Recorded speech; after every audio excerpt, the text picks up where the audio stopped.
Այդ գիշերվա փոթորիկը մի կանխատեսում էր կրում, որը ոչ ոք չէր կարող բացատրել։ Մի երիտասարդ աշխատակցուհի ականատես է լինում երկու անծանոթների միջ հաղորդագրությունների լուռ փոխանակմանը, շքեղության կատարելության տեսքի մեջտեղում։ Այն, ինչ նա որոշում է անել, նրան դնում է վտանգավոր անտեսանելի ճշմարտության կենտրոնում։ Նախքան այս զարմանալի պատմությունը լսելը, մի մոռացեք բաժանորդագրվել ալիքին ավելի հուզիչ պատմությունների համար։ Անձրը համառորեն թակում էր Երանի ամենաէքսկլյուզիվ ռեստորանի պատուհաններին, ստեղծելով մելամաղձոտ սիմֆոնիա, որն արձագանքում էր ոսկեզօծ սրահներում։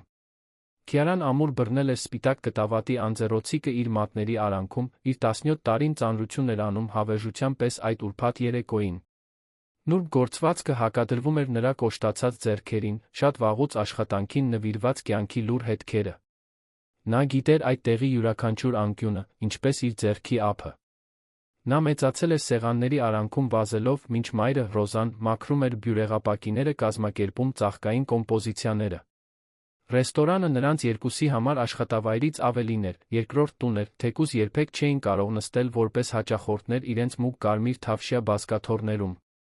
Չգրված կանոնը պարզ էր 1000 անգամ կրկնվել էր Ռոզայի կողմից։ Չերալ չլսվել, երբեք չմիջամտել այն հզորների գործերին, ովքեր հաճախում էին այդ սրահները։ Դա նուրբ բառ էր, գերազանց սպասարկելու անտեսանելի մնալու միջ, մի հմտություն, որին մայրն ու աղջիկը տիրապետում էին վարպետորեն։ Այդ գիշեր, սակայն, օդում ինչ-որ բան այլ էր թվում։ Միգուցե դրսի փոթորիկն էր, կամ ոսկեզօծ լույսերի թարթումը, որոնք պարող ստվերներ էին ստեղծում զարդարված պատերին։ Քիարան ստամոքսում մի սառնություն էր զգում, որը չէր կարող բացատրել, մի անհանգստություն, որը նրան ուղեկցում էր աշխատանքի գալուց ի վեր։ Գլխավոր սրահը եռում էր միլիոնավոր ներդրումների էկզոտիկ ուղղություններով ճանապարհորդությունների մասին շնջացող խոսակցություններից։ Հաճախորդները, հագնված այնպիսի հագուստներով, որոնք ավելի թանկ էին, քան Ռոզայի տարեկան աշխատավարձը, էլեգանտորեն ժեստեր էին անում, համտեսելով հազվագյուտ գինիներ ներմուծված դելիկատեսներ։ Դա առանձին աշխարհ էր, որտեղ փողը ջրի պես էր հոսում, սովորական մահկանացուների խնդիրները կարծես գոյություն չունեին։ Վեբ գոտում, որն առանձնացված էր ոսկեզօծ ժապավեններով պաշտպանված զուսպ, բայց զգոն պահակներով, գտնվում էր հաստատության ամենահատուկ սեղանը։ Այնտեղ չեխական բյուրեղապակյա ջահի մեղմ լույսի տակ ճաշում էր Վիկտոր Ալյանցը, տեխնոլոգիական մագնատը, ում անունը դաջված էր Երանի ամենատպավորիչ շենքերի վրա։ Նրա ներկայությունը լուռ ուժ էր ճառագում, այնպիսի իշխանություն, որը բացառում էր բղավոցները կամ չափազանցված ժեստերը։ 42 տարեկան Վիկտորը հայտնի էր իր մեկուսացվածությամբ այն գործարքներով, որոնք միլիարդներ էին շրջանառում առանց աղմուկի։ Նա հազվադեպ էր հայտնվում հանրային միջոցառումներում, նախընտրելով մասնավոր հանդիպումների մտերիմ ճաշկերույթների զուսպ մթնոլորտը։ Այդ գիշեր նրա ուղեկիցը Ֆիոնան էր, անվիճելի գեղեցկության տեր մի կին, որը վերջին 6 ամիսներին դարձել էր հանրային սյունակների մշտական ներկայությունը։ Ֆիոնան ուներ այնպիսի էլեգանտություն, որը բնական էր թվում, բայց Քիարան կարողանում էր ճանաչել, երբ ինչ-որ բան խնամքով ներդրումներով էր կառուցված։ Նրա շեկ մազերը կատարյալ ալիքներով թափվում էին մերկ ուսերին, դիզայներական զգեստը անթերիորեն գրկում էր յուրաքանչյուր կորություն։ Նրա զարդերը զուսպ, բայց ակնհայտորեն թանկարժեք, բռնում էին ջահերի լույսը, փոքրիկ ծիածաններ ստեղծելով նրա մաշկի վրա։ Քիարան հեռվից դիտում էր զույգին, մինչդեռ մոտակա սեղաններն էր կարգավորում, շարժվելով տարիների մարզումների շնորհիվ սովորած նրբագեղությամբ։ Ռոզան միշտ ասում էր, որ գաղտնիքն այն է, որ պետք է արդյունավետ լինել, առանց նկատվելու, ինչպես մի բարի ստվեր, որն ապահովում է հաճախորդների հարմարավետությունը, երբեք իր վրա ուշադրություն չգրավելով։ Վիկտորի Ֆիոնայի միջ երկխոսությունը բարեկիրթ էր թվում, ընդգծված քաղաքավարի ժպիտներով չափված ժեստերով։ Նա ուշադիր լսում էր նրան, երբ նա խոսում էր արվեստի ցուցահանդեսի մասին, որն այցելել էր շաբաթվա ընթացքում, խրախուսականորեն գլխով անելով, մինչդեռ համտեսում էր մի գինի, որի գինը, Քիարան գիտեր, ավելի շատ էր, քան իր բնակարանի վարձը։ Բայց Ֆիոնայի աչքերում ինչ-որ բան կար, որը երիտասարդը չէր կարողանում վերծանել։ Մի նուրբ անհանգստություն, մի այլ փայլ, որը հայտնվում էր, երբ նա կարծում էր, թե ոչ ոք չի նայում։ Կարծես նա դեր էր խաղում, կատարյալ ուղեկցուհու դերը, մինչդեռ նրա միտքը լրիվ այլ տեղ էր։ Քիարան ավարտեց հարան սեղանը կարգավորելը, պատրաստվում էր վերադառնալ խոհանոց, երբ Ռոզան հայտնվեց նրա կողքին, նոր լվացված բյուրեղապակյա բաժակներով սկուտեղ կրելով։ Մայրը ուներ հազվագյուտ շնորհ, հայտնվելու անհետանալու առանց աղմուկի, մի հմտություն, որը մշակվել էր տասնամյակների ընթացքում, աշխատելով այնպիսի միջավայրերում, որտեղ զուսպ լինելը հիմնարար էր։ Պետք է, որ այս անձեռոցիկը տանես պարոն Ալյանցի սեղանին, շշնջաց Ռոզան, մատնացույց անելով դստեր ձեռքի գործվածքը։ Ֆիոնան գինի է թափել իր պայուսակի վրա, մեկն է խնդրել այն մաքրելու համար։ Քիարան գլխով արեց, սովոր լինելով նման խնդրանքներին։ Հաճախ հաճախորդներին լրացուցիչ իրեր էին պետք կամ փոքր դժբախտ պատահարներ էին լինում, որոնք անհապաղ ուշադրություն էին պահանջում։ Դա գերազանց սպասարկման մի մասն էր, որն առաջարկում էր ռեստորանը, խնդիրները լուծելով նույնիսկ նախքան դրանք անհարմարություն դառնալը։ Նա մոտեցավ վեբ սեղանին չափված քայլերով, պահպանելով ուղիղ կեցվածքը զուսպ հայացքը, որը Ռոզան նրան սովորեցրել էր։ Վիկտորի Ֆիոնայի մեջ խոսակցությունը մի պահ դադարել էր, երկուսն էլ նայում էին պատուհանների ուղղությամբ, որտեղ անձրը հիպնոսացնող նախշեր էր ստեղծում ապակու վրա։ Ներեցեք, ցածր ձայնով ասաց Քիարան, մասնագիտական ժպիտով առաջարկելով անձեռոցիկը։ Տիկինը խնդրել էր իր պայուսակը մաքրելու համար։ Ֆիոնան աչքերը բարձրացրեց, մի պահ Քիարան տեսավ մի բան, որը զարմացրեց նրան։ Դա պարզապես երախտագիտություն կամ քաղաքավարի անտարբերություն չէր, դա թեթացում էր, կարծես ընդհատումը ցանկալի էր։ Ահ, այո, շնորհակալություն սիրելիս, պատասխանեց Ֆիոնան, անձեռոցիկը վերցնելով թեթակի դողացող մատներով։ Վիկտորը գլխով արեց, շնորհակալություն հայտնելով, նրա մուգ աչքերը կարճ ժամանակով հանդիպեցին Քիարայի աչքերին։ Այնտեղ խելք կար, մի սուր ընկալում, որը նրան ստիպեց զգալ, կարծես նա կարող էր կարդալ իր մտքերը։ Դա միաժամանակ սարսափելի հրապուրիչ էր, այնպիսի ներկայություն, որը բացատրում էր, թե ինչպես կարող էր մեկը կառուցել բիզնես կայսրություն։ Քիարան հեռանում էր, երբ ինչ-որ բան գրավեց նրա ուշադրությունը։ Ֆիոնան անձեռոցիկը դրել էր սեղանին, կարծելով, թե ոչ ոք չի դիտում, զուսպ կերպով ձեռքը սահեցրեց սփռոցի տակ։ Շարժումն այնքան նուրբ էր, որ գրեթե աննկատ մնաց, բայց Քիարայի արտոնյալ դիրքը թույլ տվեց նրան տեսնել, թե ինչպես է հեռախոսը հանվում կողային պայուսակից թաքնվում գործվածքի տակ։ Ֆիոնայի մատները արագ բարեցին էկրանի վրա, հաղորդագրություն մուտքագրելով նրա հմտությամբ, ով սովոր էր գաղտնի հաղորդակցվել։ Նրա աչքերը պարբերաբար բարձրանում էին, ստուգելով, թե արդյոք Վիկտորը շեղված է, նախքան վերադառնալով հեռախոսին, նորոգված շտապողականությամբ։ Հենց այդ ժամանակ Քիարան նկատեց, թե ուր էին ուղղված Ֆիոնայի հայացքները, երբ նա չէր մուտքագրում։ Բարում, հենված ներմուծված մարմարե վաճառասեղանին, մոխրագույն կոստյումով մի տղամարդ զուսպ կերպով դիտում էր վեբ սեղանը։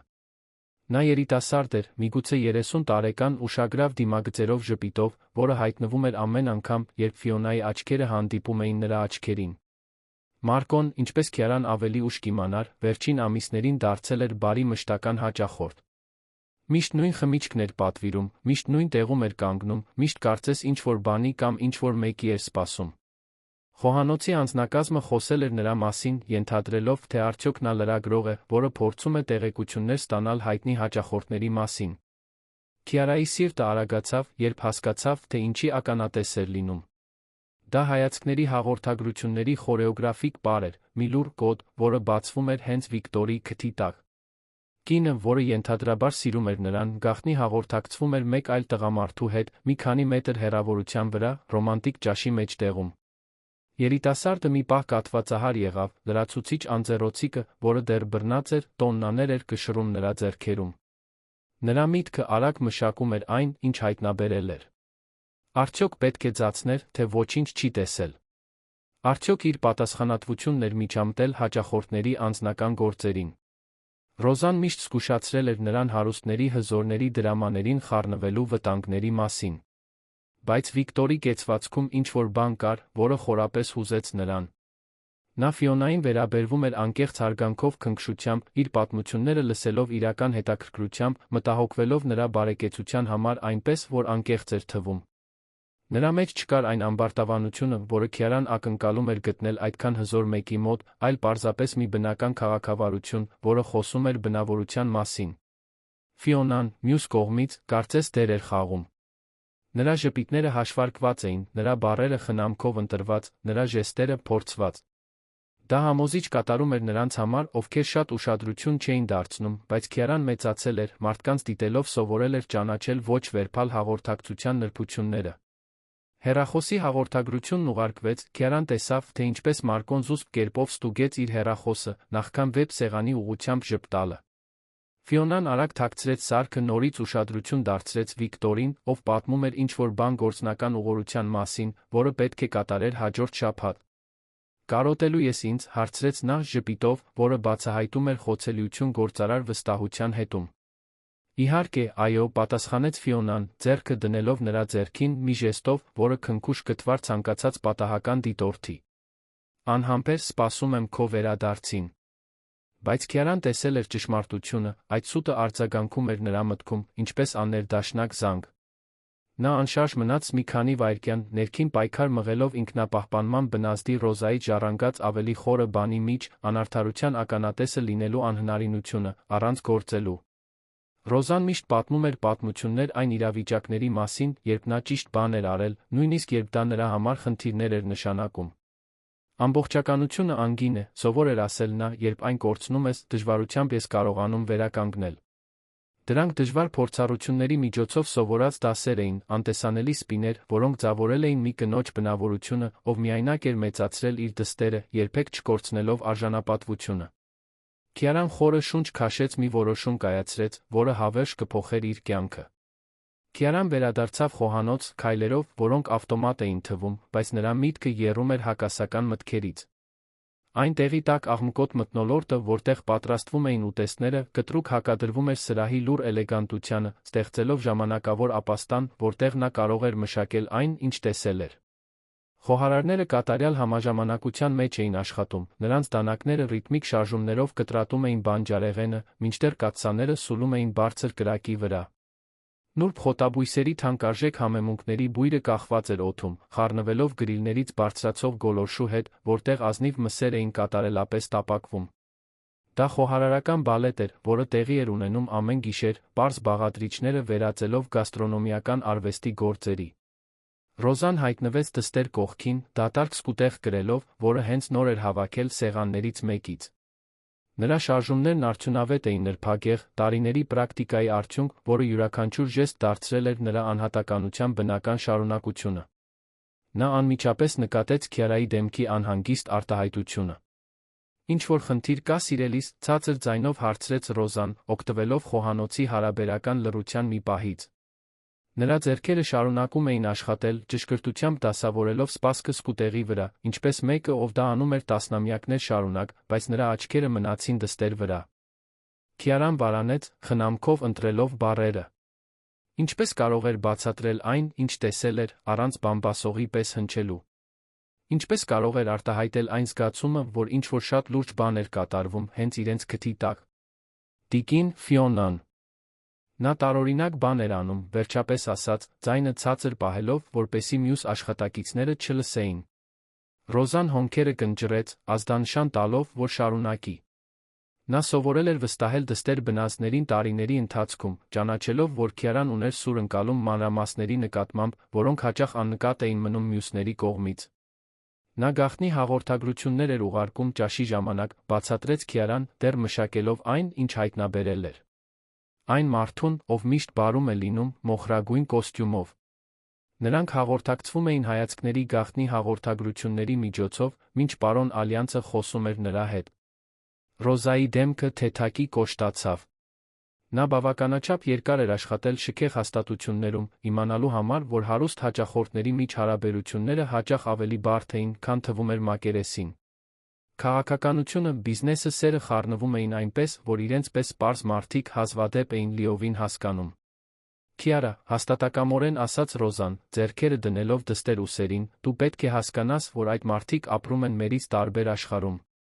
Նրանց խնդիրներն են, մեր գործառույթն այստեղ սպասարկելն է, ոչ թե դատելը կամ միջամտելը։ Ռոզայի խոսքերը արձագանքում էին Քիարայի մտքում, բայց նրա ներսում ինչ-որ բան դիմադրում էր պարզապես անտեսել այն, ինչ տեսել էր։ Տարբերություն կար անհարկի բամբասանքի մի բանի ականատեսը լինելու մեջ, որը կարող էր տառապանք պատճառել անմեղ մարդուն։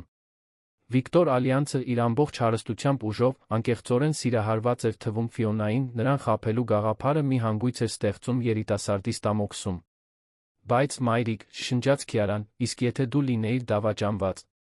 Չէիր ցանկանա, որ ինչ-որ մեկը քեզ զգուշացներ։ Հարցը անակնկալի բերեց Ռոզային, դիպչելով իր սեփական պատմության զգայուն կետին։ Քիարայի հայրը անհետացել էր նրանց կյանքից, երբ աղջիկը ընդամենը 3 տարեկան էր, թողնելով խախտված խոստումներ կոտրված սիրտ, որը Ռոզան խնամքով պահել էր տարիների ընթացքում։ Դավաճանությունը մի վերք էր, որը նա լավ էր ճանաչում, մեկ ուրիշի նույն տառապանքը տեսնելու հեռանկարը ցավոտ հիշողություններ էր արթնացնում։ Ռոզան խորը շունչ քաշեց, դստեր մեջ ճանաչելով արդարության նույն զգացումը, որը միշտ եղել էր իր բնավորության մասը։ Դա մի հատկանիշ էր, որն օգնել էր նրանց գոյատել դժվար ժամանակներում, բայց նա դրել էր նրանց բարդ իրավիճակներում տարիների ընթացքում։ Լսիր, սիրելիս, վերջապես ասաց Ռոզան, ձայնը լի փորձով մտահոգությամբ։ Եթե դու իսկապես հավատում ես, որ պետք է ինչ-որ բան անես, շատ զգույշ եղիր։ Հզոր մարդիկ կարող են վտանգավոր դառնալ բացահայտվելիս, մենք պաշտպանություն չունենք նրանց գործերին միջամտելու հետանքներից։ Նախքան Քիարան կպատասխաներ, ռեստորանի մենեջերը, պարոն Թեոն, հայտնվեց խոհանոցի մուտքի մոտ։ Նա 50 տարեկան էլեգանտ տղամարդ էր, կատարյալ սանրված մոխրագույն մազերով մի կոստյումով, որը հավանաբար ավելի թանկ էր, քան ողջ անձնակազմի ամսական աշխատավարձը։ Նրա աչքերը արագորեն զննեցին միջավայրը, մինչ գտան Ռոզային։ Ռոզա, կանչեց նա, ժեստ անելով, որ մոտենա։ Ինձ լրացուցիչ մեկ շիշ հանքային ջուր է պետք պարոն Ալյանցի սեղանի համար։ Ֆրանսիականը, ոչ թե տեղականը։ Եվ համոզվիր, որ այն կատարյալ ջերմաստիճանում է։ Ռոզան հաստատական գլխով արեց, բայց Թեոն շարունակեց խոսել, ձայնը իջեցնելով դավադրական շշուկի։ Նա մեր ամենակարևոր հաճախորդներից մեկն է, մենք ուզում ենք ապահովել, որ այսօր երեկոյան ամեն ինչ կատարյալ լինի։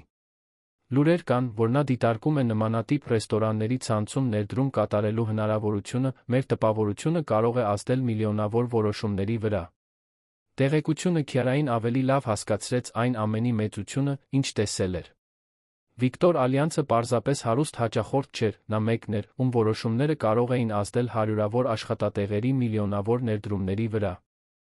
Նրա ուսերին ավելի ծանրացավ այն գիտակցությունը, որ նա գիտեր մի բան, որը կարող էր վնասել նրան։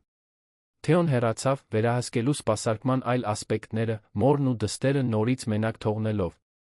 Ռոզան հանքային ջրի շիշը վերցրեց հատուկ սառնարանից, ջերմաստիճանը ստուգելով թվային ջերմաչափով, որն ապահովում էր, որ յուրաքանչյուր խմիչք մատուցվի իդեալական պայմաններում։ Ես ջուրը կտանեմ նրանց, ինքնաբուխ առաջարկեց Քիարան, ձեռքերը մեկնելով շիշը վերցնելու համար։ Ռոզան նրան նայեց մտահոգության հասկացողության խառնուրդով։ Նա ճանաչում էր դստեր աչքերում այդ վճռական փայլը, նույն արտահայտությունն էր, որը Քիարան ուներ մանուկ հասակում, երբ որոշում էր, որ ինչ-որ բան պետք է շտկվի, անկախ հետանքներից։ Համոզված ես դրանում, հարցրեց Ռոզան, դժկամորեն տալով շիշը։ Մի անգամ ինչ-որ բան ասելուց հետո հետդարձի ճանապարհ չկա։ Քիարան գլխով արեց, իր ուսերին զգալով որոշման ծանրությունը։ Ես պետք է դա անեմ, մայրիկ։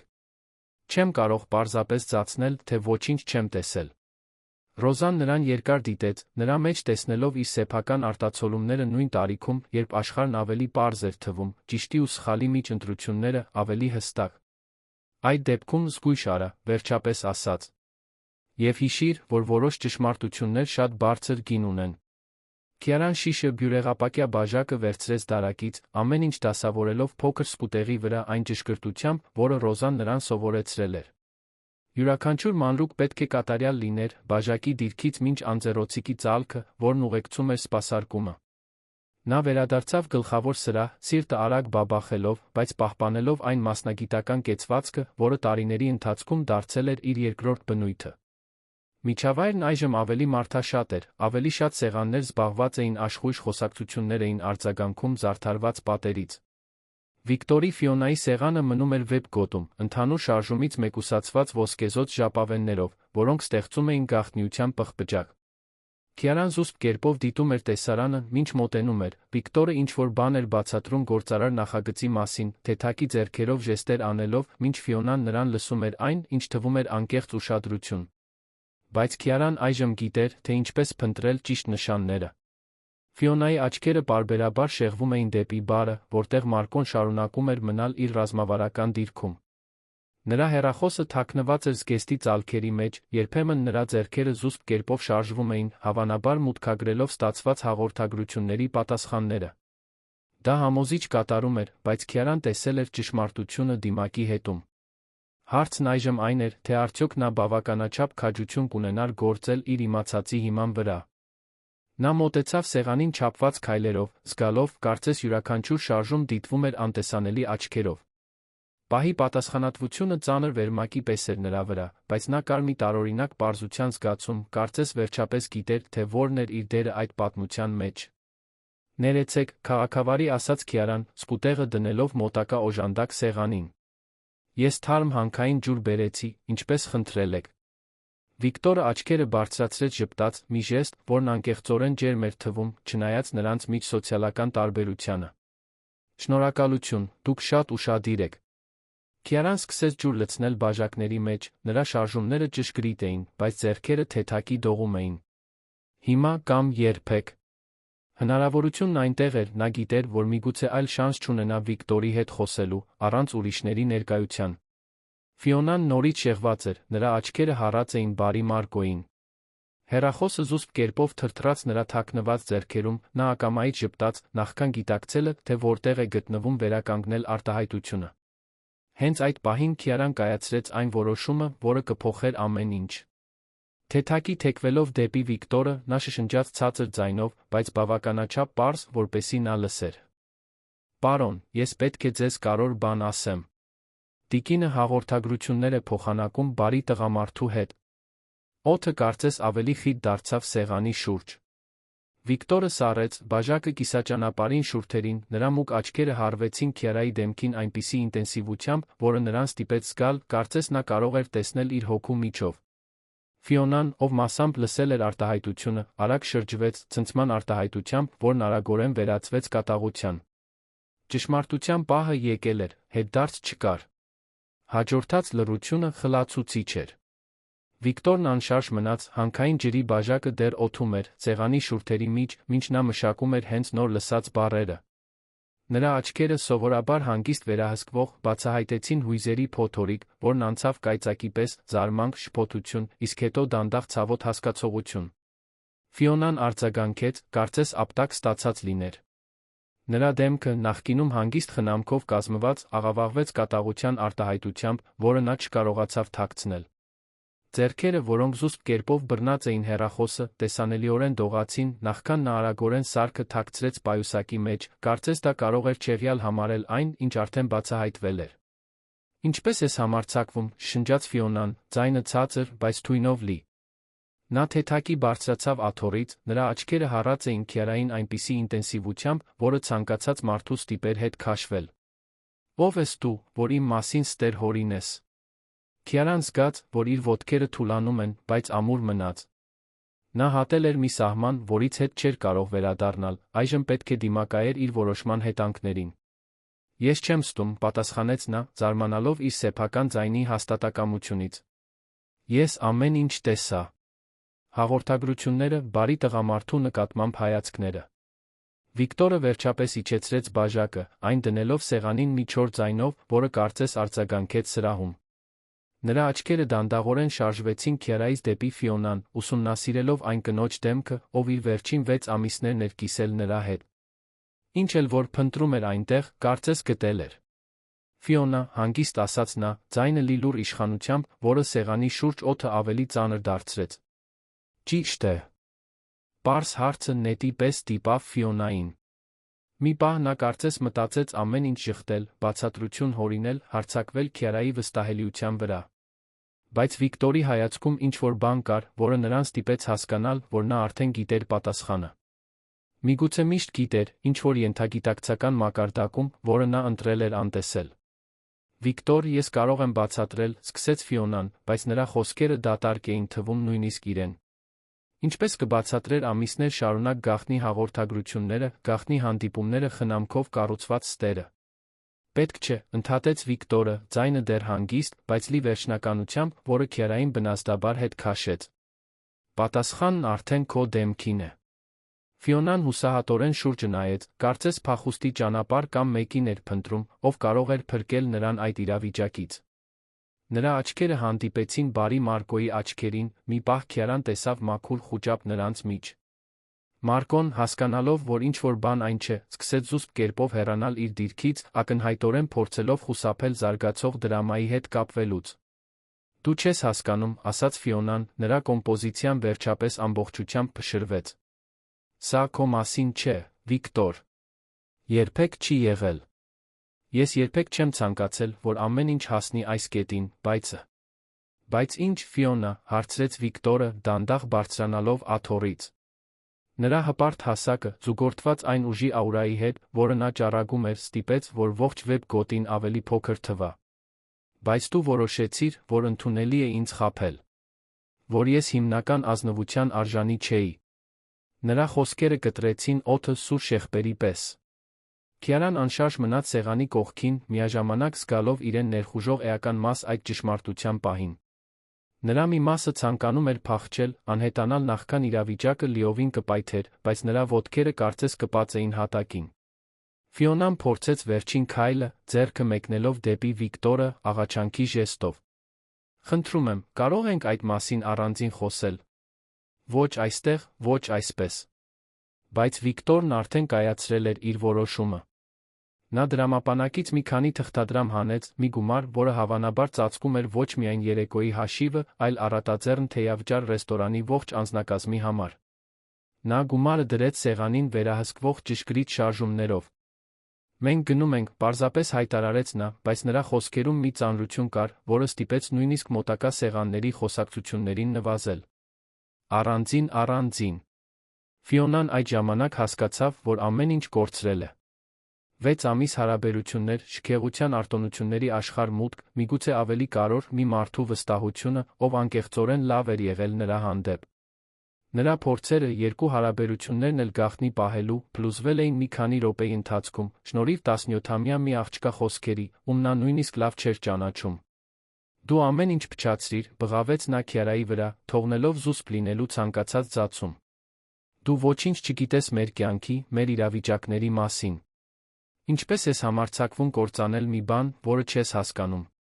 Ֆիոնայի խոսքերը արձագանքեցին սրահում, ստիպելով մյուս հաճախորդներին շրջվել, դիտելու իրար անցումը։ Խոսակցությունների շշուկը լիովին դադարեց, փոխարինվելով լարված լռությամբ, քանի որ բոլորը փորձում էին մշակել այն դրաման, որը բացվում էր հաստատության ամենաէքսկլյուզիվ սեղանի շուրջ։ Քիարան զգաց, որ արցունքներն այրում են իր աչքերը, բայց ուժով զսպեց դրանք։ Նա արել էր այն, ինչ կարծում էր, որ ճիշտ է, բայց դա հետանքները պակաս ցավոտ չէր դարձնում։ Տեսնել Վիկտորի դեմքի ցավը, Ֆիոնայի կործանարար կատաղությունը, զգալ ռեստորանի բոլորի հայացքների ծանրությունը, որոնք նրան էին դիտում, գրեթե անտանելի էր։ Վիկտորը, սակայն, հանգիստ մնաց քաոսի մեջտեղում։ Նա նայեց Քիարային մի արտահայտությամբ, որը նա չկարողացավ լիովին վերծանել, այնտեղ երախտագիտություն կար, բայց նա ինչ-որ ավելի խորը բան, հասկացողություն, որ նա արել էր մի բան, որը զգալի քաջություն էր պահանջում։ «Շնորհակալություն», պարզապես ասաց նա Քիարային, ձայնը ցածր, բայց միայն նրա համար լսելի։ «Գիտեմ, որ հեշտ որոշում չէր»։ Ֆիոնան լսեց խոսքերը, նրա կատաղությունը լիովին պայթեց։ Նա բռնեց գինու բաժակը, որն անձեռնմխելի մնացել էր սեղանին, այն նետեց պատին, որտեղ 1000 կտորի բաժանվեց, ստեղծելով ձայնի կարմիր գույնի պայթյուն, որը մի քանի մարդու ստիպեց վախից բղավել։ «Սա ծիծաղելի է», բղավեց նա, ձայնը արձագանքելով ողջ սրահում։ «Դու կհավատաս ցանկացած մատուցողուհու, փոխարեն վստահելու այն կնոջը, ով 6 ամիս քո անկողինն է կիսել։ Դու հիմար ես, Վիկտոր։ Հարուստ հիմար, ով միայնակ կմեռնի, որովհետև չի կարողանում տարբերակել հավատարմությունն ու մանիպուլյացիան»։ Ֆիոնայի խոսքերը հասան իրենց թիրախին, բայց Վիկտորը տեսանելի ռեակցիա չցուցաբերեց։ Եթե դրանք վիրավորեցին նրան, նա թույլ չտվեց, որ դա երա։ Փոխարենը, նա պարզապես հեռացավ սեղանից, դեպի ելքը քայլելով անձեռնմխելի արժանապատվությամբ։ Ֆիոնան մի պահ կանգնած մնաց, ծանր շնչելով, մինչ դիտում էր, թե ինչպես է իր կյանքում եղած տղամարդը հեռանում, առանց հետ նայելու։ Այնուհետ, կարծես վերջապես հասկանալով այն ամենի մեծությունը, ինչ կորցրել էր, նա նորից նստեց աթոռին, ձեռքերով ծածկելով դեմքը։ Սրահը մի քանի վայրկյան լիովին լուռ մնաց, մինչ խոսակցությունները աստիճանաբար նորից սկսվեցին զուսպ շշուկներով։ Մյուս հաճախորդները ձացնում էին, թե չեն հետաքրքրվում այն դրամայով, որը բացվել էր, բայց Քիարան կարող էր զգալ նրանց հետաքրքրասեր դատող հայացքները իր վրա։ Պարոն Թեոն հայտնվեց սեղանի կողքին, ինչպես լուռ փոթորիկ, նրա դեմքը մտահոգության դժվարությամբ վերահսկվող զայրույթի դիմակ էր։ Նա նայեց հատակին սփռված ապակու բեկորներին, Ֆիոնային, ով դեռ նստած էր հեծկլտում էր, վերջապես Քիարային, ով անշարժ էր մնացել, ինչպես արձան։ Ինչ սատանա պատահեց այստեղ, շշնջաց նա, փորձելով ձայնը ցածր պահել, որպեսզի ավելի շատ ուշադրություն չգրավի, քան արդեն գրավվել էր։ Ինչու պարոն Ալյանցը այդքան հանկարծակի հեռացավ։ Եվ ինչու իմ ռեստորանում կոտրված ապակի կա։ Քիարան բերանը բացեց պատասխանելու, բայց հայտնաբերեց, որ բառերը փախել էին նրանից։ Ինչպես կարող էր բացատրել վերջին րոպեները։ Ինչպես կարող էր արդարացնել իր որոշումը միջամտելու մի իրավիճակի, որը դուրս էր իր հասկացողությունից։ Ֆիոնան դանդաղ բարձրացավ աթոռից, իրեն շտկելով այն խնամքով, ինչպես մեկը, ով սովոր էր հանրային ելույթներին։ Նա զուսպ կերպով սրբեց արցունքները, շտկեց զգեստը վերցրեց իր պայուսակը, ստուգելով, թե արդյոք հեռախոսը դեռ անվտանգ է դրա մեջ։ Հարցրեք նրան, ասաց Ֆիոնան, Քիարային մատնացույց անելով արամարական ժեստով։ Նա է, ով ունի բոլոր պատասխանները, ակնհայտորեն։ Դրանով Ֆիոնան դուրս եկավ ռեստորանից, թողնելով վճարված հաշիվ, կործանված հարաբերություններ մի երիտասարդ մատուցողուհի, ով սկսում էր հասկանալ, որ որոշ ճիշտ որոշումներ շատ բարձր գին ունեին։ Պարոն Թեոն շրջվեց դեպի Քիարան, նրա աչքերը փայլում էին շփոթության աճող զայրույթի խառնուրդով, հազիվ վերահսկվող։ Իմ գրասենյակ։ Հիմա։ Քիարան լուռ գլխով արեց, իմանալով, որ իր երեկոն դեռ հեռու է ավարտվելուց, որ իր որոշման իրական հետանքները նոր էին սկսվում։ Պարոն Թեոյի գրասենյակը գտնվում էր ռեստորանի նկուղային հարկում, մի փոքրիկ նեղ տարածք, որը կտրուկ հակադրվում էր վերի սրահների շքեղությանը։ Պատերը ծածկված էին մանրակրկիտ կազմակերպված արխիվներով, աշխատակիցների ժամանակացույցերով, հատուկ միջոցառումների լուսանկարներով, որոնք հյուրընկալել էր հաստատությունը տարիների ընթացքում։ Մուգ փայտե սեղանը գերիշխում էր սենյակի կենտրոնում, շրջապատված երկու անհարմար աթոռներով, որոնք կարծես հատուկ ընտրված էին երկար հանդիպումները խրախուսելու համար։ Քիարան նստեց աթոռներից մեկում, ձեռքերը ծալած գրկում, մինչ սպասում էր, որ Թեոն կկազմակերպի իր մտքերը։ Մենեջերը քայլում էր փոքրիկ գրասենյակում այս ու այն կողմ, նրա իտալական կաշվե կոշիկները ռիթմիկ ձայն էին արձակում կերամիկական հատակի վրա, ինչը միայն ուժեղացնում էր լարվածությունը օդում։ Վերի լյումինեսցենտ լույսը երբեմն թարթում էր, ստեղծելով ընդհատվող ստվերներ, որոնք միջավայրն ավելի կլաստրոֆոբիկ էին դարձնում։ Քիարան կարող էր լսել խոհանոցի խուլ ձայները բարակ պատերի միջով, աշխատակիցներ, որոնք մաքրում էին սպասքը, սառնարանների շարժիչներ, որոնք աշխատում էին, ցածր խոսակցություններ երեկոյի իրադարձությունների մասին։ Թեոն վերջապես դադարեց քայլել, կանգնեց իր սեղանի հետում, ձեռքերը փայտե մակերեսին հենած, մինչ նա նայում էր Քիարային մի արտահայտությամբ, որը խառնում էր հիասթափություն, մտահոգություն, ինչ-որ բան, որը նա չէր կարողանում լիովին նույնականացնել։ Քիարա, սկսեց նա, ձայնը խնամքով վերահսկվող, դու պատկերացնո՞ւմ ես, թե ինչ է հենց նոր տեղի ունեցել վերում։ Նա դանդաղ գլխով արեց, իր ուսերին զգալով հարցի ծանրությունը։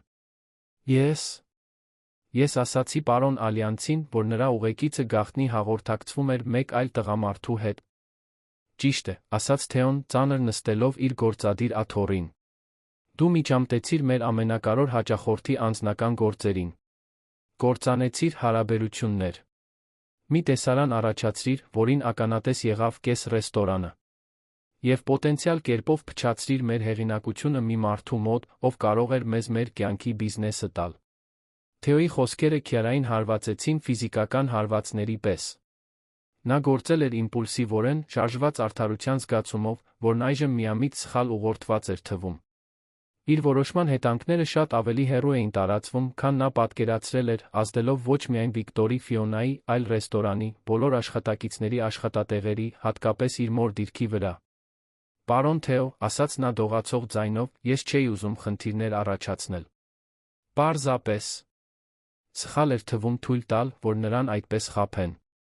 Եթե ինձ հետ լիներ, կամ մայրիկիս հետ, ես կցանկանայի, որ ինչ-որ մեկը մեզ զգուշացներ։ Թեոն խորը շունչ քաշեց, ձեռքերով անցկացնելով մոխրագույն մազերի միջով, հիասթափության ժեստով։ Քիարա, դու լավ աղջիկ ես, ես հասկանում եմ քո զգացմունքները։ Բայց դու պետք է հասկանաս, որ Վիկտոր Ալյանցի նման մարդիկ ապրում են մերից լիովին տարբեր աշխարհում։ Նրանց հարաբերությունները, նրանց խնդիրները, նրանց լուծումները, ամեն ինչ գործում է այնպիսի մակարդակներում, որոնք մենք պարզապես չենք կարող հասկանալ կամ դատել։ Նա նորից բարձրացավ քայլեց դեպի մի փոքրիկ պատուհան, որը նայում էր հետնամասի նրբանցքին, որտեղ առաքման բեռնատարները ցերեկը բեռնաթափում էին բաղադրիչներ։ Գիշերային տեսարանը ցույց էր տալիս միայն աղբամաններ անտուն կատուներ, որոնք սնունդ էին փնտրում, կտրուկ հակադրություն այն շքեղությանը, որը գոյություն ուներ իրենց գլխից մի քանի մետր վեր։ Բացի այդ, շարունակեց Թեոն, առանց շրջվելու, դու կարող էիր կործանել քո մոր մասնագիտական կյանքը։ Ռոզան այստեղ աշխատում է 15 տարի, կառուցել է ամբասիր հեղինակություն, վաստակել է ղեկավարության վստահությունը։ Եվ հիմա, քո իմպուլսիվ գործողության պատճառով, այդ ամենը կարող է ջուրն ընկնել։ Ռոզայի հիշատակումը ստիպեց Քիարայի սիրտը արագանալ։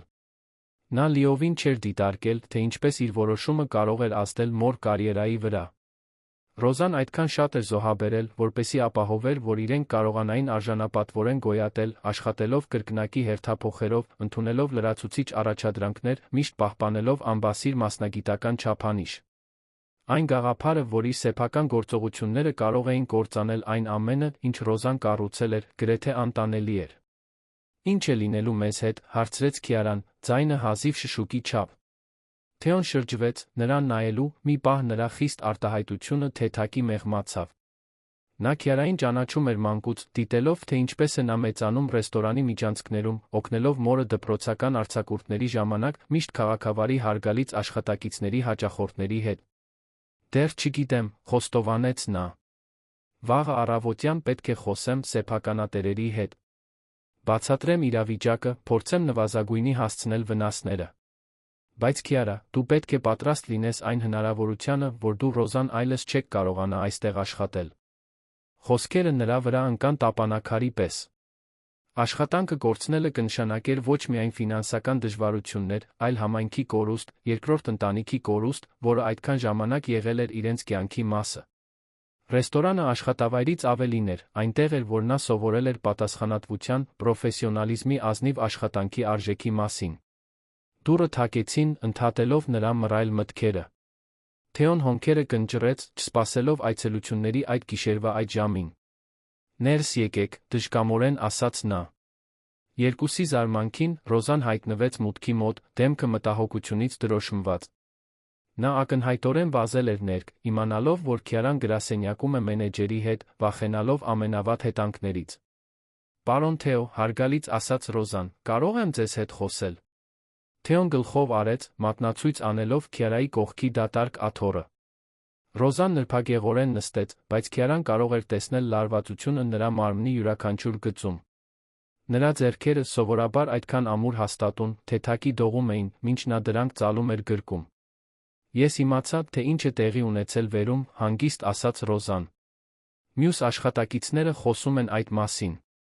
Ուզում եմ, որ իմանաք, որ ես ամբողջ պատասխանատվությունն եմ կրում իմ դստեր գործողությունների համար։ Մայրիկ, ոչ, անմիջապես բողոքեց Քիարան։ Ես ինքս եմ կայացրել որոշումը։ Դու դրա հետ ոչ մի կապ չունես։ Բայց Ռոզան ձեռքը բարձրացրեց, լռեցնելով դստերը նուրբ, բայց հաստատուն ժեստով։ Քիարան իմ պատասխանատվությունն է։ Եթե նա սխալ է գնահատել իրավիճակը, եթե խնդիրներ է առաջացրել հաստատության համար, ապա ես չեմ կարողացել նրան պատշաճ կերպով սովորեցնել մեր աշխատանքի սահմանների մասին այստեղ։ Թեոն երկար դիտեց մորն ու դստերը, տեսնելով այն արժանապատվությունը, որը նրանք երկուսն էլ պահպանում էին նույնիսկ դժվարությունների առջ։ Դա հազվագյուտ հատկություն էր, որը նա սովորել էր հարգել տարիների ընթացքում, աշխատելով բոլոր սոցիալական դասերի մարդկանց հետ։ Ռոզա, վերջապես ասաց նա, դու այս ռեստորանի ամենաարժեքավոր աշխատակիցներից մեկն ես եղել։ Քո դուստրը դատողության սխալ է թույլ տվել, բայց ես տեսնում եմ, որ դա պայմանավորված էր բարի մտադրություններով։ Հարցն այն է, թե արդյոք մենք կարող ենք հաղթահարել հետանքները։ Նախքան որը մեկը կպատասխաներ, Թեոյի սեղանի վրայի հեռախոսը հանկարծակի զանգահարեց։ Ձայնը կտրեց գրասենյակի լռությունը շչակի պես, ստիպելով բոլորին թեթակի ցատկել։ Թեոն զայրույթով նայեց սարքին, ակնհայտորեն չցանկանալով ընդհատումներ այդ նուրբ պահին։ Թող զանգահարի, մեղմորեն ասաց Ռոզան։ Մենք կարող ենք դա լուծել առանց հետագա բարդությունների։ Բայց Թեոն արդեն պատասխանել էր, նրա արտահայտությունը արագորեն փոխվեց զայրույթից զարմանքի, իսկ հետո ցնցման մոտ։ Պարոն Ալյանց, ասաց նա հեռախոսով, աչքերը լայն բացելով։ Այո, պարոն։ Այո, նա դեռ այստեղ է։ Քիարան Ռոզան մտահոգված հայացքներ փոխանակեցին։ Ինչու Վիկտորը նորից կզանգահարեր ռեստորան։ Էլ ինչ կարող էր ցանկանալ այն ամենից հետո, ինչ տեղի էր ունեցել։ Թեոն շարունակեց լսել մի քանի րոպե, երբեմն ընդհատելով հասկանում եմ, իհարկե, պարոն, այո, կարող եմ դա կազմակերպել բառերով։ Նրա արտահայտությունը ավելի ու ավելի շփոթված էր դառնում ամեն վայրկյան, կարծես նա տեղեկություններ էր ստանում, որոնք իմաստ չունեին։ Վերջապես, նա անջատեց հեռախոսը, նայեց Քիարային լիովին այլ արտահայտությամբ, քան մի քանի րոպե առաջ էր ցուցաբերել։ Այնտեղ շփոթություն կար, բայց նա ինչ-որ բան, որը կասկածելիորեն մոտ էր հիացմունքին։ Քիարա, դանդաղ ասաց նա, պարոն Ալյանցը ուզում է խոսել քեզ հետ։ Անձամբ։ Վաղը առավոտյան ժամը 9-ին իր անձնական գրասենյակում։ Հաջորդած լռությունը լիակատար էր։ Քիարան զգում էր, կարծես աշխարհը դադարել էր պտտվել։ Ինչու Վիկտոր Ալյանցը կցանկանար նորից տեսնել նրան։ Արդյոք նրա գործողության այլ հետանքներ կային, որոնք նա դեռ չէր հայտնաբերել։ Էլ ինչ ասաց, զգուշորեն հարցրեց Ռոզան։ Թեոն գլխով արեց, դեռ մշակելով հեռախոսազրույցը։ Ասաց, որ Քիարան կարող էր շատ ավելին փրկել, քան պատկերացնում է։ Եվ որ այսօր երեկոյի մասին կան բաներ, որոնք դուք երկուստ պետք է իմանաք։ Քիարան ստամոքսում սառնություն զգաց։ Վիկտորի Ֆիոնայի միջ իրավիճակում ինչ-որ այլ բան կար, մի բան, որը դուրս էր պարզ սիրային դավաճանությունից։ Նրա որոշումը խոսելու իրադարձություններ էր առաջացրել, որոնք նոր էին սկսում բացվել։ Առավոտը եկավ մանր անձրով, որը երանը վերածեց մոխրագույնների արտացոլումների իմպրեսիոնիստական նկարի։ Քիարան քիչ էր քնել, նրա միտքը անդադար պտտվում էր Վիկտորի խորհրդավոր հեռախոսազրույցի իր հանդիպման հնարավոր հետանքների շուրջ։ Ռոզան պնդել էր ուղեկցել նրան, այժմ նրանք միասին քայլում էին գործարար կենտրոնի փողոցներով, նրանց քայլերը արձագանքում էին թաց բետոնին։ Այն շենքը, որտեղ տեղակայված էին Վիկտոր Ալյանցի գրասենյակները, ապակե պողպատե ժամանակակից կառույց էր, որը բարձրանում էր որպես մոնոլիթ տարածաշրջանի հին շենքերի միջ։ Նրա ճակատը արտացոլում էր վերի ծանր ամպերը, ստեղծելով այն պատրանքը, որ երկինքը բառացիորեն թափվում էր նրանց վրա։ Համազգեստավորված անվտանգության աշխատակիցները պարեկում էին մուտքի մոտ, զուսպ տեսախցիկները վերահսկում էին անցորդների յուրաքանչյուր շարժումը։ Ռոզան սեղմեց դստեր ձեռքը, մինչ նրանք մոտենում էին գլխավոր ընդունարանին։ Հիշիր, շշնջաց նա, ազնիվ եղիր, բայց զգույշ։ Մենք դեռ չգիտենք, թե ինչ է նշանակում այս ամենը։ Մուտքի սրահը ուժի ռեսուրսների լուրջ ցուցադրություն էր։ Ներմուծված մարմարը ծածկում էր հատակը բարդ երկրաչափական նախշերով, մինչդեռ արհեստական ջրվեժը իջնում էր բնական քարից պատի ողջ երկարությամբ։ Էկզոտիկ բույսերը բյուրեղապակյա ծաղկամաններում ստեղծում էին կանաչի փոքրիկ օազիսներ ճարտարապետական սառնության մեջտեղում, անթերի հագնված ընդունարանի աշխատակցուհին մասնագիտորեն ժպտում էր մի վաճառասեղանի հետից, որը կարծես փորագրված էր օնիքսի մեկ բլոկից։ Քիարան Ռոզան պարոն Ալյանցին տեսնելու համար, ասաց Քիարան, զարմանալով իր սեփական ձայնի հաստատակամությունից։ Ընդունարանի աշխատակցուհին ստուգեց իր էլեկտրոնային օրագիրը, գլխով արեց։ Դուք սպասված եք։ Մասնավոր վերելակը ձեզ անմիջապես կտանի գործադիր հարկ։ Տիկին Ագնեսը ձեզ կընդունի այնտեղ։ Վերելակը լուռ բարձրացավ շենքի 42 հարկերով, քաղաքի համայնապատկերային տեսարան առաջարկելով ապակե պատերի միջով։ Քիարան դիտում էր, թե ինչպես են փողոցները դառնում ավելի փոքր հեռու, մինչ նրանք բարձրանում էին, զգալով, կարծես թողնում էր իր նորմալ կյանքը, մտնում էր լիովին այլ աշխարհ։ Ագնեսը, Վիկտորի գործադիր օգնականը, միջին տարիքի կին էր, էլեգանտ հանգույցով սանրված արծաթագույն մազերով մի կոստյումով, որը ճառագում էր մասնագիտական կոմպետենտություն։ Նա նրանց ընդունեց արդյունավետ քաղաքավարությամբ, նրանց ուղղորդելով միջանցքներով, որոնք զարդարված էին ժամանակակից արվեստով, կահույքով, որոնք ակնհայտորեն հարստություն էին արժենում։ Պարոն Ալյանցը ձեզ կընդունի իր անձնական հանդիպումների սենյակում, բացատրեց Ագնեսը, մինչ նրանք քայլում էին։ Նա խնդրեց, որ ես ձեզ տեղեկացնեմ, որ այսօրվա խոսակցությունը խստորեն գաղտնի է։ Կան իրավական հարցեր, որոնք պահանջում են բացարձակ զուսպություն։ Ագնեսի խոսքերը ստիպեցին Քիարայի ստամոքսը կծկվել։ Իրավական հարցեր։ Ինչ էր ճշգրիտ կերպով առաջացրել նրա երեկոյան բացահայտումը։ Հանդիպումների սենյակը տպավորիչ տարածք էր, ծաթափայտե սեղանով, որը հեշտությամբ կարող էր տեղավորել 20 հոգու։ Ամբողջ պատը կազմված էր հատակից մինչ առաստաղ պատուհաններից, քաղաքի շլացուցիչ տեսարան առաջարկելով, որը ձգվում էր մինչ հորիզոն։ Աբստրակտ նկարները զարդարում էին մյուս պատերը, փոքր հյուրասենյակը, իտալական կաշվե բազկաթոռներով, ստեղծում էր ավելի մտերմիկ մթնոլորտ սենյակի անկյունում։ Վիկտորն արդեն ներկա էր, երբ նրանք հասան, բայց մենակ չէր։ Մի երիտասարդ տղամարդ, մոտ 35 տարեկան, անթերի կոստյումով կաշվե պայուսակ կրելով, բարձրացավ, երբ նրանք մտան։ Նրա աչքերը զգոն էին խելացի, նրա կեցվածքում ինչ-որ բան կար, որը հուշում էր մասնագիտություն, որը պահանջում էր ճշգրտություն, ուշադրություն մանրամասների նկատմամբ։ «Քիարա, Ռոզա», ասաց Վիկտորը, մոտենալով նրանց ողջունելու։ Այս առավոտ նրա մեջ ինչ-որ այլ բան կար, վերահսկվող լարվածություն, որը նախորդ երեկո չէր եղել, նույնիսկ Ֆիոնայի հետ առճակատման ժամանակ։ «Շնորհակալություն գալու համար։ Կցանկանայի, որ ծանոթանայիք Արոն Մյուլլերի հետ, իմ անձնական փաստաբանը ընկերության իրավաբանական բաժնի ղեկավարը»։ Արոն ձեռքը մեկնեց երկուսին էլ ժպիտով, որը մասնագիտական էր, բայց անկեղծորեն ջերմ։ «Հաճելի է ձեզ հետ ծանոթանալ։ Պարոն Ալյանցը ինձ պատմեց երեկոյան իրադարձությունների մասին, պետք է ասեմ, որ ձեր քաջությունը ուշագրավ էր, օրիորդ Քիարա»։ Քիարան հոնքերը կնճռեց, շփոթված։ Քաջություն։ Նա պարզապես արել էր այն, ինչ կարծում էր, որ ճիշտ է, առանց մտածելու ավելի մեծ հետանքների մասին։ Ինչու փաստաբանը կներգրավվեր սիրային դավաճանության հարցում։ Վիկտորը ժեստ արեց, որ նրանք նստեն սեղանի շուրջ, իրեն դնելով այնպես, որ կարողանար ուղիղ նայել Քիարային, մինչ խոսում էր։ Նախառաջ, սկսեց նա, ուզում եմ, որ իմանաք, որ դուք խնդիրների մեջ չեք։ Ընդհակառակը, Քիարան կարող էր իմ ընկերությունը փրկել հսկայական ֆինանսական աղետից։ Խոսքերը կայծակի պես ստիպան Քիարային։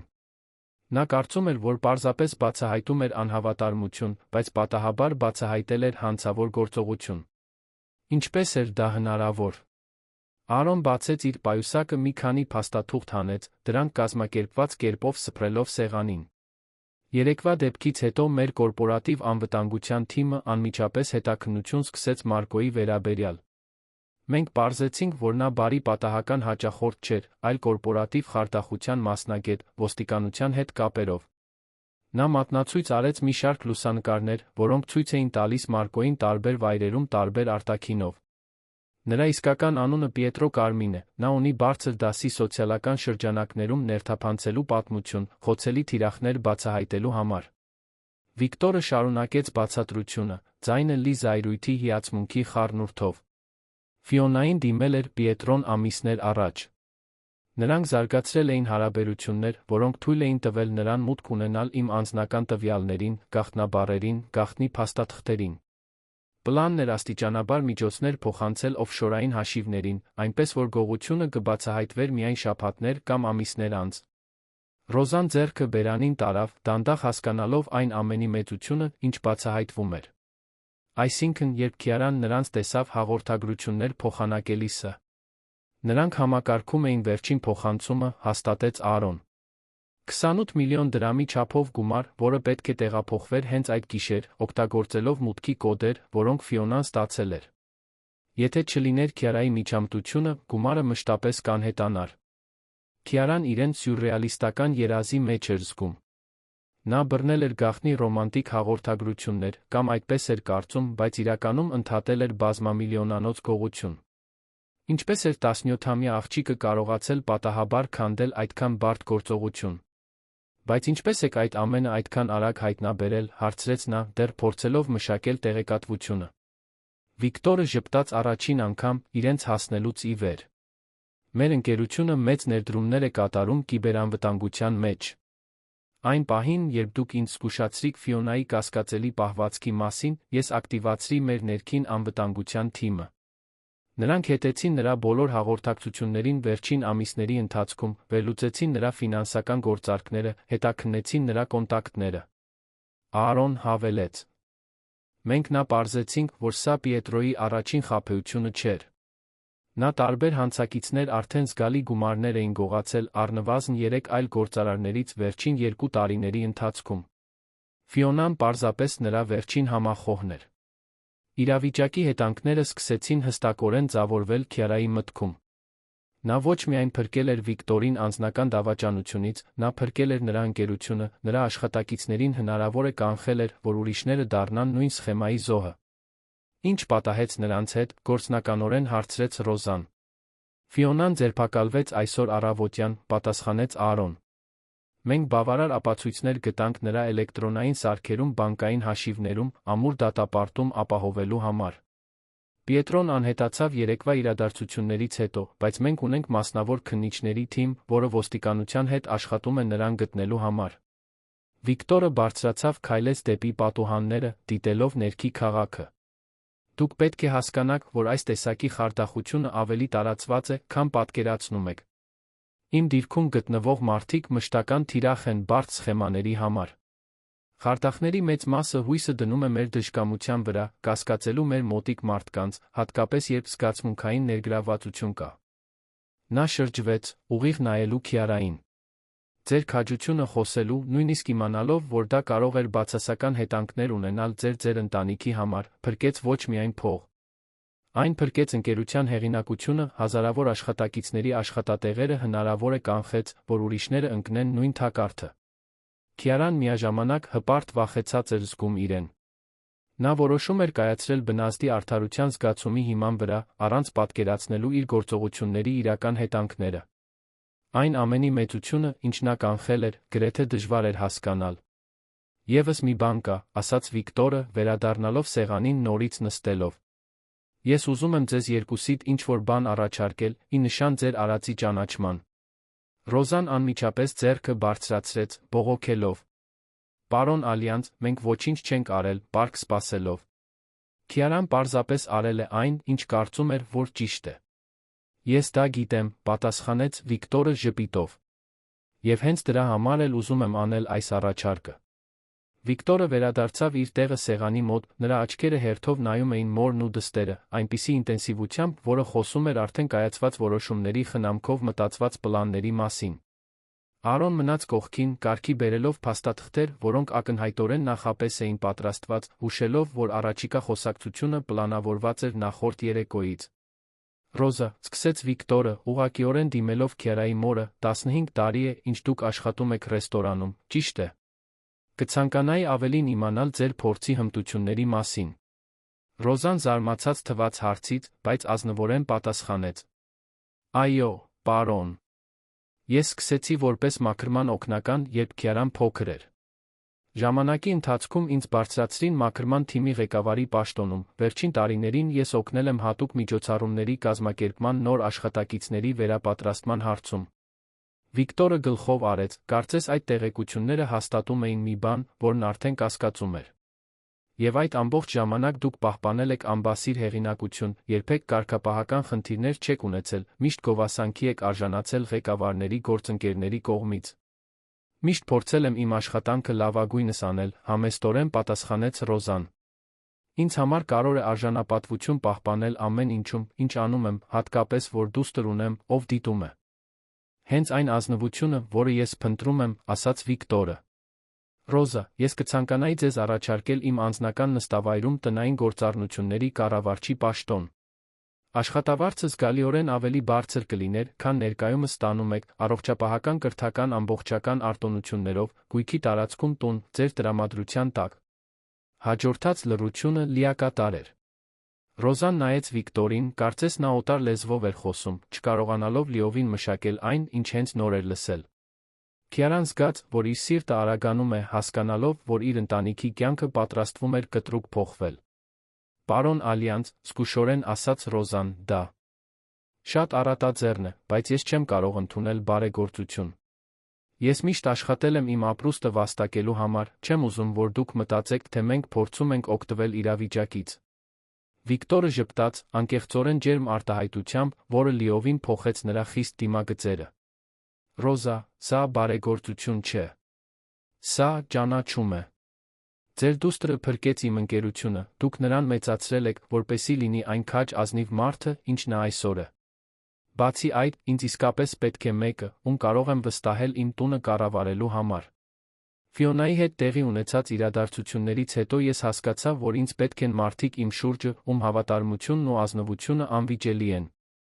Արոն միջամտեց, մի քանի փաստաթուղթ մղելով Ռոզայի ուղղությամբ։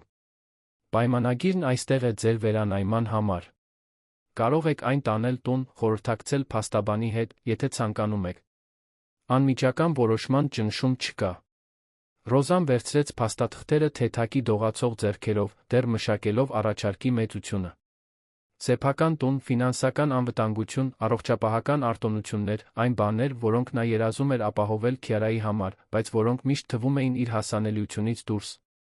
Իսկ ձեզ համար, Քիարա, շարունակեց Վիկտորը, իր ուշադրությունը դարձնելով երիտասարդին, ես այլ առաջարկ ունեմ։ Ձեր երեկվա գործողությունը ցույց տվեց ոչ միայն քաջություն, այլ սուր ընկալում ճնշման տակ դժվար որոշումներ կայացնելու ունակություն։ Սրանք արժեքավոր հատկություններ են բիզնես աշխարհում։ Քիարան թեքվեց առաջ, հետաքրքրված թե ինչ կարող էր նա պլանավորել իր տարիքի սահմանափակ փորձ ունեցող մեկի համար։ Ես կցանկանայի հոգալ ձեր համալսարանական կրթության ծախսերը, պարզապես ասաց Վիկտորը։ Ցանկացած համալսարան, որը կընտրեք, ցանկացած դասընթաց, որը կգրավի ձեր հետաքրքրությունը։ Եվ արձակուրդների ընթացքում, եթե հետաքրքրված լինեք, կարող եք աշխատել իմ ընկերությունում որպես պրակտիկանտ, սովորելով բիզնեսի տարբեր ասպեկտներ։ Խոսքերը Քիարային հարվածեցին ալիքի պես։ Համալսարանը միշտ հեռավոր երազանք էր թվում, մի բան ուրիշ մարդկանց համար, ովքեր ծնվել էին ռեսուրսներ ունեցող ընտանիքներում։ Նա հաշտվել էր միջնակարգ դպրոցն ավարտելուց անմիջապես հետո աշխատելու հետ, միգուցե երեկոյան դասընթացների հաճախելու, եթե բավականաչափ գումար հավաքեր։ Ես չգիտեմ, թե ինչ ասեմ, շշնջաց նա, զգալով, որ արցունքներ են գոյանում իր աչքերում։ Ասա, որ կմտածես, ժպտաց Վիկտորը։ Եվ որ կընտրես մի բան, որն իսկապես կհետաքրքրի քեզ, ոչ թե պարզապես գործնական բան։ Աշխարհին պետք են մարդիկ, ովքեր այլ կերպ են մտածում, ովքեր տեսնում են այն, ինչ ուրիշները չեն կարող տեսնել։ Ռոզան հանկարծակի բարձրացավ աթոռից, քայլելով դեպի պատուհանները, փորձելով վերահսկել իր զգացմունքները։ Քաղաքի տեսարանը տարածվում էր նրա առջ, բայց նրա միտքը կենտրոնացած էր այն հնարավորությունների վրա, որոնք բացվում էին իր դստեր համար։ Համալսարանական կրթություն, կարիերայի հնարավորություններ, մի ապագա, որը նա երբեք չէր համարձակվել պատկերացնել։ Ինչու եք դա անում մեզ համար, հարցրեց նա, առանց շրջվելու, նրա ձայնը թեթակի կոտրված էր հույզերից։ Վիկտորը նույնպես բարձրացավ, զգուշորեն մոտենալով։ Որովհետև ձեր նման մարդիկ հազվադեպ են, Ռոզա։ Մի աշխարհում, որտեղ շատերն պատրաստ են շրջանցել, երբ դա հարմար է, ձեր դուստրը ընտրեց ճիշտ բանն անել, նույնիսկ իմանալով, որ դա կարող էր բացասական հետանքներ ունենալ։ Այդպիսի ազնվությունը անգին է։ Նա դադար տվեց, դիտելով Ռոզայի լարված կեցվածքը։ Եվ որովհետև, անկեղծ ասած, ինձ պետք են մարդիկ, ում կարող եմ վստահել։ Ֆիոնայի հետ տեղի ունեցած իրադարձությունները ինձ ստիպեցին հասկանալ, թե որքան մեկուսացած եմ դարձել, որքան խոցելի եմ այն մարդկանց համար, ովքեր կարող են թաքնված շարժառիթներ ունենալ ինձ մոտենալու համար։ Ռոզան շրջվեց, նրան նայելու, հարստությունից ուժից այն կողմ տեսնելով այն մարդուն, ով կանգնած էր դրա հետում։ Այնտեղ մենակություն կար, մի խոցելիություն, որը նա հազվադեպ էր թույլ տալիս ուրիշներին տեսնել։ Եվ դուք կարծում եք, որ կարող եք մեզ վստահել։ Ձեր դուստրն արդեն ապացուցել է, որ կարող եմ, պատասխանեց Վիկտորը։ Եվ դուք եք նրան մեծացրել, ուստի պետք է կիսեք նույն արժեքները։ Արոնը, ով զգացմունքային փոխանակման ընթացքում զուսպ լուռ էր մնացել, թեթակի հազած ուշադրություն գրավելու համար։ Եվս մի բան կա, որ պետք է իմանաք։ Պատմությունը արտահոսել է մամուլ այս առավոտ։ Լրագրողներն արդեն փորձում են բացահայտել այն երիտասարդ հերոսուհուն, ով բացահայտել է խարդախության սխեման։ Քիարայի ստամոքսը գծկվեց։ Ինչ է դա նշանակում։ Դա նշանակում է, որ ձեզ պաշտպանություն կպետք է, լրջորեն ասաց Վիկտորը։ Պիետրոն դեռ ազատության մեջ է, նրա նման մարդիկ երբեմն վրեժ են փնտրում։ Բացի այդ, լրատվամիջոցների ուշադրությունը կարող է լինել ինտենսիվ ինվազիվ։ Ռոզան արագորեն վերադարձավ սեղանին, նրա պաշտպանական բնազդն անմիջապես ակտիվացավ։ Քիարան վտանգի մեջ է։ Մենք ունենք պրոֆեսիոնալ անվտանգության թիմ, հավաստիացրեց Արոն։ Եվ եթե դուք ընդունեք պարոն Ալյանցի առաջարկները, նրա նստավայրը ունի ժամանակակից անվտանգության համակարգեր։ Վիկտորը հավելեց. Ես չեմ փորձում ձեզ ստիպել ընդունել վախից։ Բայց ուզում եմ, որ իմանաք, որ պատրաստ եմ ապահովել ձեր անվտանգությունը, անկախ ձեր որոշումներից։ Քիարան նայեց մորը, տեսնելով զգացմունքների կոնֆլիկտը նրա դեմքին։ Ռոզան իր ողջ չափահաս կյանքն անցկացրել էր, պայքարելով անկախությունն ու արժանապատվությունը պահպանելու համար, դստերը միայնակ մեծացնելով, առանց որևէ մեկից անհարկի օգնություն ընդունելու։ Այդքան առատաձեռն առաջարկ ընդունելը հակասում էր ինքնավստահության բոլոր բնազդներին։ Կարող ենք ժամանակ ունենալ մտածելու, վերջապես հարցրեց Ռոզան։ Իհարկե, պատասխանեց Վիկտորը։ Բայց ես կցանկանայի ձեզ հրավիրել այսօր երեկոյան։ Ճաշեք ինձ հետ իմ տանը։ Ոչ թե որպես աշխատակիցներ կամ շահառուներ, այլ որպես մարդիկ, ում կցանկանայի ավելի լավ ճանաչել։ Դուք կարող եք տեսնել, թե որտեղ եք ապրում, ծանոթանալ ներկայիս անձնակազմին, պատկերացում կազմել, թե ինչպիսին կլիներ իրավիճակը, եթե որոշեիք ընդունել։ Նա դադար տվեց, նրա աչքերը հանդիպեցին Ռոզայի աչքերին։ Եվ անկեղծ ասած, հաճելի կլիներ ընկերակցություն ունենալ ճաշելու համար։ Իմ տունը վերջին շրջանում շատ լուռ է եղել։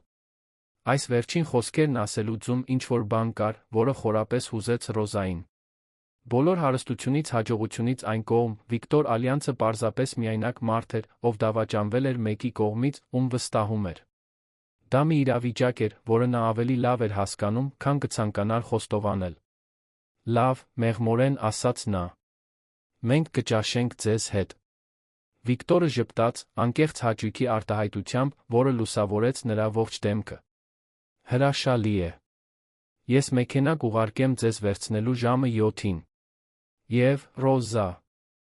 շնորհակալություն հնարավորություն տալու համար։ Երբ 1 ժամ անց դուրս եկան շենքից, Ռոզան Քիարան լուռ քայլեցին առավոտվա դեռս խոնավ փողոցներով։ Անձրը դադարել էր, բայց ամպերը ցածր էին մնում, ստեղծելով սպասման փոփոխության մթնոլորտ։ Մայրիկ, վերջապես ասաց Քիարան, դու կընդունես նրա առաջարկը։ Ռոզան դադարեց քայլել, նայեց դստերը, նրա մեջ տեսնելով իր սեփական արտացոլումները նույն տարիքում, բայց հնարավորություններով, որոնք նա երբեք չէր պատկերացրել։ Դեռ չգիտեմ, սիրելիս։ Բայց գիտեմ, որ քո կյանքը պատրաստվում է հրաշալիորեն փոխվել, դա այն ամենն է, ինչ ես միշտ ցանկացել եմ քեզ համար։ Նրանք շարունակեցին քայլել, չիմանալով, որ իրենց կյանքի պատմությունը նոր էր սկսել բացվել, որ այդ գիշերվա ճաշը կլիներ առաջինը բազմաթիվ ճաշերից, որոնք հավերժ կփոխեին ամեն ինչ։ Վիկտոր Ալյանցի նստավայրը գտնվում էր Երանի ամենաէքսկլյուզիվ թաղամասերից մեկում, թաքնված բարձր պարիսպներով այգիներով, որոնք կարծես լանդշաֆտային ամսագրից էին դուրս եկել։ Երբ նրա ուղարկած մեքենան անցավ էլեկտրոնային դարպասներով, Ռոզան Քիարան հայտնվեցին մի աշխարհում, որը լիովին տարբեր էր իրենց ճանաչածից, ծառապատ ծառուղիներ, դեկորատիվ շատրվաններ, տուն, որն ավելի շատ փոքրիկ պալատ էր հիշեցնում։ Ճարտարապետությունը համատեղում էր դասական տարրերը ժամանակակից շոշափումների հետ, ստեղծելով մի նստավայր, որը ճառագում էր էլեգանտություն, առանց շքեղ լինելու։ Լայն պատուհանները թույլ էին տալիս բնական լույսին հեղեղել սենյակները, խնամքով պլանավորված այգիները ստեղծում էին Անդորի բնական գեղեցկության մթնոլորտ։ Վիկտորը նրանց անձամբ ընդունեց գլխավոր մուտքի մոտ, հագնված պատահական հագուստով, ինչը նրան ավելի մատչելի էր դարձնում, քան իր գրասենյակում էր թվում։ Մուգ ջինսերը սպիտակ բամբակյա վերնաշապիկը փոխարինում էին պաշտոնական կոստյումին, բացահայտելով մի մարդու, ով ակնհայտորեն ավելի հարմարավետ էր զգում տանը, քան կորպորատիվ միջավայրերում։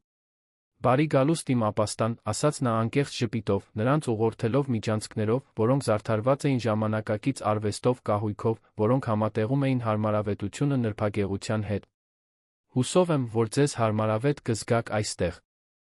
Ներկայիս տնային անձնակազմը փոքր էր զուսպ, Աննա անունով մի խոհարարուհի, ով բացառիկ կերակուրներ էր պատրաստում, մի այգեպան, ով այգիները անթերի էր պահում, մի տնապան, ով հոգում էր գույքի ընդհանուր սպասարկման մասին։ Բոլորը Ռոզային Քիարային ընդունեցին անկեղծ քաղաքավարությամբ, ակնհայտորեն հետաքրքրված լինելով այն կանանցով, ովքեր փրկել էին իրենց գործատուին պոտենցիալ կործանարար իրավիճակից։ Ճաշի ընթացքում, որը մատուցվեց մտերմիկ սենյակում, դեպի լուսավորված այգիները նայող տեսարանով, խոսակցությունը բնականորեն հոսում էր։ Վիկտորը բացահայտվեց որպես խելացի լավ հումորով մարդ, հետաքրքրություններով, որոնք շատ ավելի հեռու էին բիզնեսից։ Նա խոսեց արվեստի, գրականության, ճանապարհորդությունների մասին, անկեղծ հետաքրքրություն ցուցաբերեց իր հյուրերի փորձառությունների, կարծիքների նկատմամբ։ Ռոզան, ի սկզբանե լարված պաշտոնական, աստիճանաբար հանգստացավ, երբ երեկոն առաջ գնաց։ Վիկտորի մեջ ինչ-որ բան կար, որը հանգստացնում էր նրան, ամբարտավանության բացակայություն, որը նա ակնկալում էր գտնել իր դիրքի մեկի մոտ, փոխարինված բնական համեստությամբ, անկեղծ հետաքրքրությամբ ուրիշների նկատմամբ։ Քիարան դիտում էր մոր Վիկտորի միջ փոխազդեցությունները աճող հիացմունքով։ Նրանց միջ մի նուրբ քիմիա կար, մի կապ, որը դուրս էր սոցիալական քաղաքավարությունից։ Երբ Վիկտորը խոսում էր մեծ ընկերություն կառավարելու դժվարությունների մասին, պահպանելով էթիկական արժեքները, Ռոզան լսում էր իրական ուշադրությամբ։ Երբ Ռոզան նկարագրում էր դստերը միայնակ մեծացնելու դժվարությունները, պահպանելով բազմաթիվ աշխատատեղեր, Վիկտորը նրան լսում էր անկեղծ հարգանքով հիացմունքով։ «Ռոզա», ասաց Վիկտորը աղանդերի ժամանակ, «կարող եմ անձնական հարց տալ»։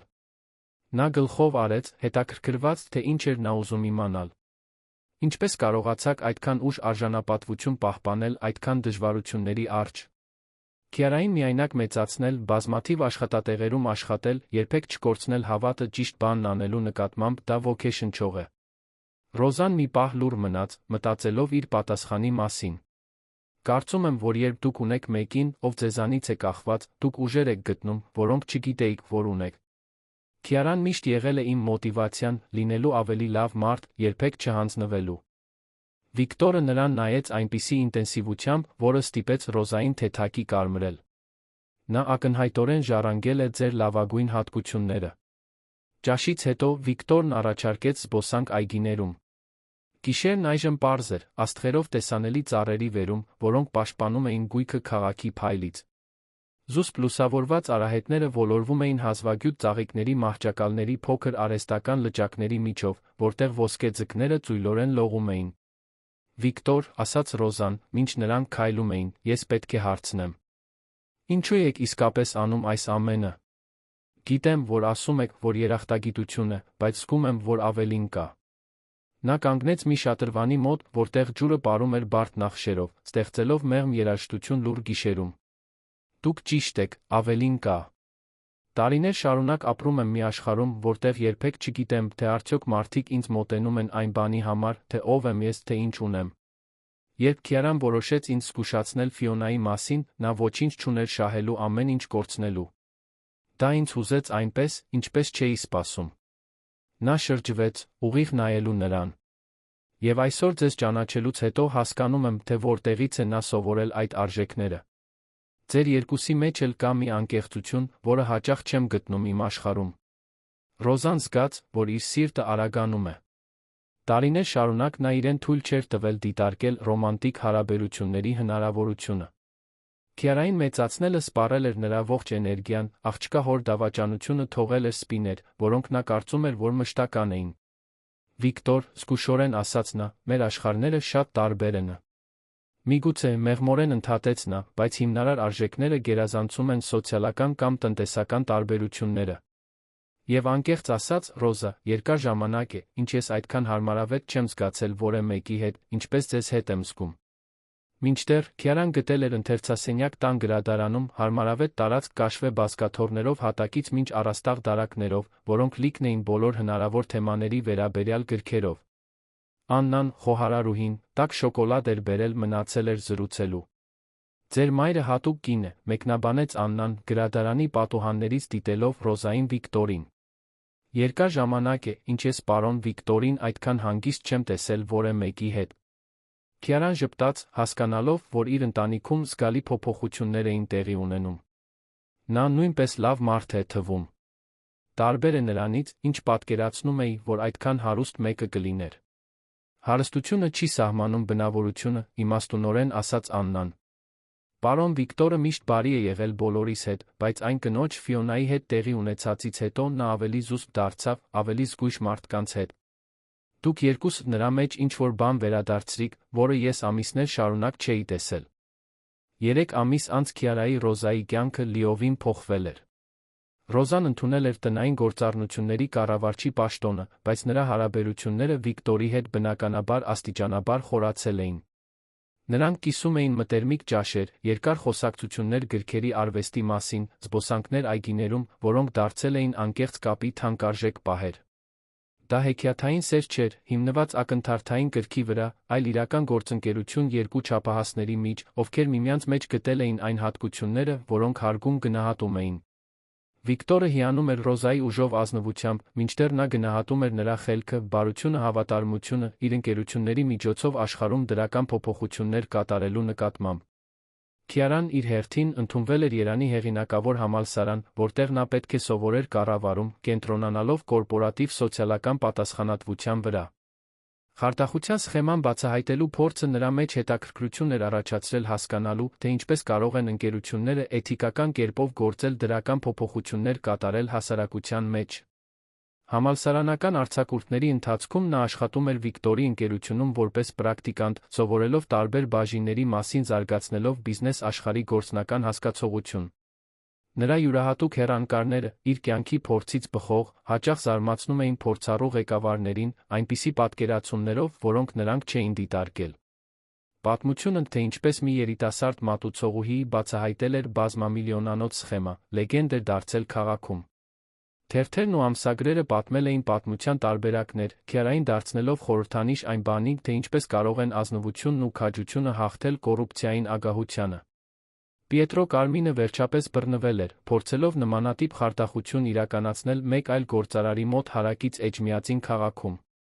Նա Ֆիոնան դատապարտվեցին երկարատ բանտարկության, վերականգնված գումարն օգտագործվեց կորպորատիվ խարդախությունների զոհերի պաշտպանության հիմնադրամ ստեղծելու համար։ Ռեստորանում տեղի ունեցած դեպքից մեկ տարի անց Ռոզան Վիկտորը պաշտոնապես ամրապնդեցին իրենց հարաբերությունները նստավայրի այգիներում տեղի ունեցած մտերմիկ արարողությամբ, ներկա էին միայն մոտիկ ընտանիքի անդամներն ու ընկերները։ Քիարան ծառայեց որպես մոր հարսնաքույր, հպարտ լինելով տեսնելով Ռոզային, վերջապես գտնելով այն երջանկությունն ու անվտանգությունը, որին նա արժանի էր տարիների պայքարից հետո։ Պարոն Թեոն, ով ի սկզբանե մտահոգված էր դեպքի հետանքներով, պարզեց, որ իր ռեստորանի կապը պատմության հետ իրականում բարձրացրել էր նրա հեղինակությունը։ Կարևոր հաճախորդները սկսեցին հաճախել հաստատություն, գրավված լինելով այն գաղափարով, որ ճաշեն այն վայրում, որտեղ մեծ անարդարություն էր բացահայտվել։ Իրենց ամուսնության երեկոյան Ռոզան իրեն գտավ այն տան պատշգամբում, որն այժմ իրենց տունն էր անվանում, դիտելով Քիարային, ով աշխույժորեն զրուցում էր հյուրերի հետ իր համալսարանական ուսումնասիրությունների ապագա պլանների մասին։ Վիկտորը մոտեցավ հետից, նրան նուրբ գրկելով։ Որ է ափսոսանք կա մեղմորեն հարցրեց նա։ Ռոզան հենվեց նրան, զգալով այն անվտանգությունն ու սերը, որը գտել էր այդքան տարիների անորոշությունից հետո։ Ոչ մի։ Միայն երախտագիտություն, որ Քիարան քաջություն ունեցավ ճիշտ բանն անել այդ գիշեր։ Նա դա ժառանգել է քեզնից, ասաց Վիկտորը, նուրբ համբուրելով նրա մազերը։ Քաջությունը գործելու, երբ անհրաժեշտ է, նույնիսկ երբ դժվար է։ Տարիներ անցան, այն ընտանիքը, որը ձավորվել էր անհավանական հանգամանքների միջոցով, շարունակեց աճել բարգավաճել։ Քիարան ավարտեց համալսարանը գերազանցությամբ, մշակեց կորպորատիվ սոցիալական պատասխանատվության նորարարական նախագծեր, ի վերջո դարձավ Վիկտորի ընկերության գործընկերը, բերելով յուրահատուկ հեռանկար, որն օգնեց կազմակերպությանը ընդլայնել իր սոցիալական ազդեցության ծրագրերը։ Ռոզան գտավ ոչ միայն սեր, այլ նորոգված նպատակ, օգտագործելով իր դիրքը, աջակցելու այլ կանանց նմանատիպ իրավիճակներում, որոնց նա բախվել էր։ Նա ստեղծեց մասնագիտական վերապատրաստման ծրագրեր, կրթաթոշակներ աշխատակիցների երեխաների համար, իր սեփական հաղթահարման փորձը վերածելով ուրիշների համար հնարավորությունների։ Վիկտորը իր հերթին հայտնաբերեց, որ ընտանիք ունենալը հարստացրել էր իր կյանքը այնպես, ինչպես երբեք չէր պատկերացրել։